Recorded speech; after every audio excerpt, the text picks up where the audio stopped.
Bonjour et bienvenue sur la mécanique universelle. Alors aujourd'hui, nous sommes toujours ce fameux samedi 4, je crois, mars 2023. Et je vais profiter du passage de mes amis pour travailler sur les questions, pour continuer les réflexions sur le divin, entamées avec Spinoza l'éthique. Et donc on va le faire sous la forme de questions et de réponses. Voilà. Donc, Virginie Oui, Jean-Marc. et Raymond, vous pouvez Bonsoir, me poser... Jean-Marc. Ouais, bonsoir. Bonsoir Jean-Marc. Ouais.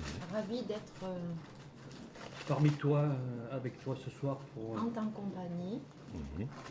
Et c'est pouvoir réciproque. échanger sur cette grande question existentielle Mhm. qui fait couler beaucoup d'encre, pas vrai? Bien sûr. Et en fait, que dire au sujet de Dieu? Qu'est-ce qu'est Dieu? Alors Dieu. Et oui, Dieu, c'est le terme est usité maintenant. On a un peu du mal en utilisant ce terme. Moi, dans la mécanique universelle, en fait, j'essaie de trouver un autre terme que celui-ci. Alors, des fois, j'emploie l'idée du principe créateur, voilà, ou l'idée de X, l'inconnu, voilà. Mais en fait, ça veut dire, ça correspond à ce que les religions, les philosophies appellent Dieu, voilà, ce divin. Et alors pour moi, c'est ce qui est à l'origine de cette création. Cette création, il y a deux solutions. Soit on pense qu'elle s'est faite toute seule sans l'aide de quoi que ce soit, sans intelligence subtile en dessous, soit on pense, comme c'est mon cas,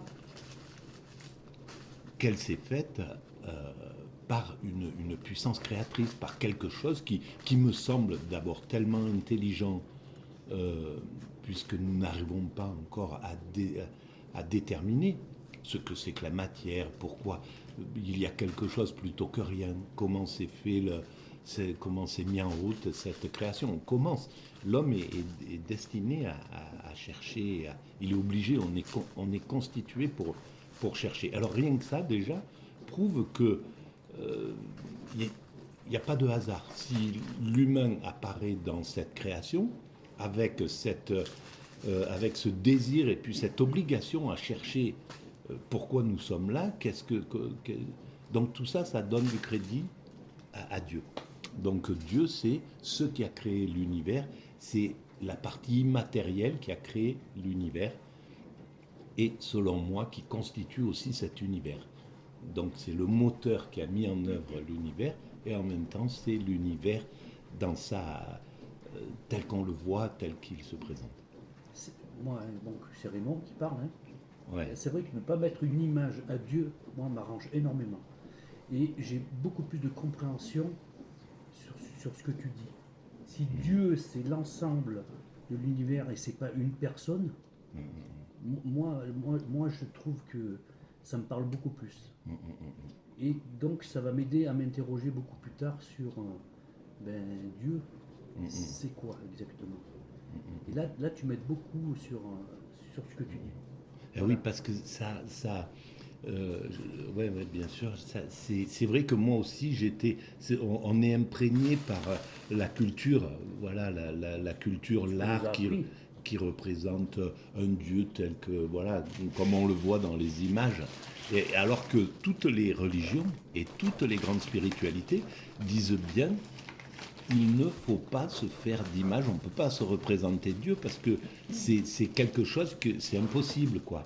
Donc les religions ont compris déjà ça. C'est quelque chose qui s'est mis en œuvre après dans le développement de la culture. On a commencé à mettre des images ou à s'imaginer des choses.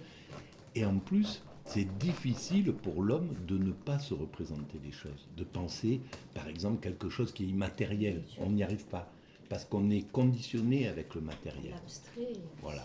c'est difficile. Tout à fait. Et l'abstrait en peinture, c'est une quête justement de ce divin, de cette réflexion-là. Donc on peut dire que Dieu, c'est une énergie. Voilà, c'est une énergie, mais c'est en même temps la matière telle qu'elle nous apparaît. Donc, c'est cette illusion de matière, ça en fait partie. Et c'est là où les physiciens, à mon sens, sont en train de chercher comment, de rien, d'une énergie, on arrive, comment ce principe créateur a réussi à introduire dans cette énergie quelque chose qui fait que qu'il y a une masse qui apparaît et qui devient ce que nous voyons et que nous pensons solide comme ça. Et là, on est devant le boson de Higgs, qui serait, par exemple, mais bon, voilà, mes compétences en physique sont extrêmement réduites, mais c'est plutôt symbolique ma façon de penser à tout ça. Mais le boson de Higgs, c'est quelque chose qui met la matière dans un principe de l'énergie, quoi. Tu vois? Et ça, c'est quand même incroyable, quoi, qu'un principe ait réussi à trouver cette... Nous, on cherche encore à comprendre comment cette masse arrive dans l'énergie. Le déclic se fait Voilà. Et entre donc, la matière voilà. et la non-matière. Ouais, ouais. Et là, c'est clair que, à mon sens, ça prouve qu'il y a un principe créateur, tu vois, ça prouve qu'il y a une intelligence puissante. Alors, le problème de dire qu'il y a une intelligence derrière, les Américains parlent de cette intelligence, tu vois, dans la création, et c'est un peu contesté par le milieu scientifique, à mon sens, j'avais vu, tu vois, c'est parce que c'était du religieux, c'était un peu les religieux qui amenaient cette idée-là d'intelligence, tu vois, derrière, créatrice, quoi, en gros. Mais en même temps, comment ne pas... comment imaginer que cet univers il s'est fait voilà, à partir de rien, quoi. Ça paraît, ça paraît beaucoup plus aléatoire. Voilà. Et parce que finalement, au final, s'il n'y avait pas eu cette passation de la masse dans l'énergie, et ben le fromage, on pourrait pas en profiter ce soir. On ne pourrait pas partager le pain quotidien. Voilà, et c'est ce que nous allons faire.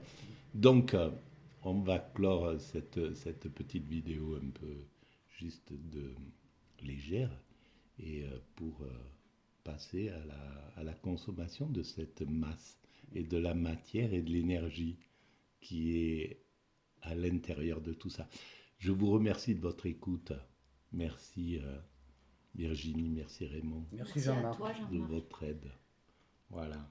À bientôt. Merci.